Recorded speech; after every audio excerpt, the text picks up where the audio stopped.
नमस्कार साहेब, आज आपण इथे येऊन आमची आज विचारपूस करत आहात. तुमचं स्वागत आहे आणि आभारी.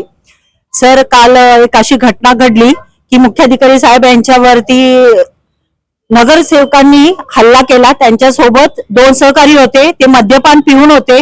या लोकशाहीमध्ये सगळ्यांना स्वातंत्र्य आहे, म्हणून त्याचा स्वैराचार करू नये.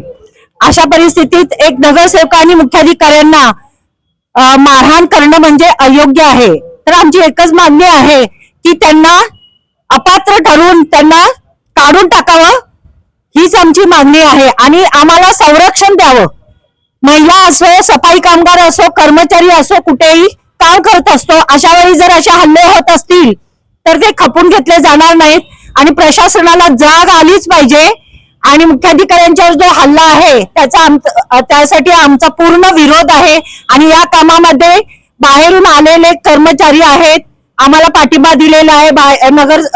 बाहेरच्या नगरपालिकांनीही आम्हाला पाठिंबा दिला आहे, त्यांचेही धन्यवाद. आणि तसेच ह्या हल्ल्याची दखल घेण्यासाठी विविध ठिकाणाहून माननीय मुख्याधिकारी साहेब त्यांची विचारपूस करण्यात आलेली आहे, तर त्यांचेही आम्ही आभार मानतो. आणि आमची एकच मागणी आहे की आम्हाला संरक्षण भेटावं आणि अशा हल्ल्यांची दखल घेऊन त्यांना अपात्र करावं नगरसेवकांना आणि त्यांना काढून द्यावं, तरच आम्हाला शांत वाटेल. आणि आम्ही आज काम आंदोलन करत आहोत. पूर्ण काम बंद आहे, पण आपत्ती व्यवस्थापन सांभाळून आहोत. आम्हाला पूर सदृश परिस्थिती आमची याची जाणीव आहे प्रत्येकाला. ते काम करून सुद्धा आम्ही आज इथे काम बंद आंदोलन करीत आहोत.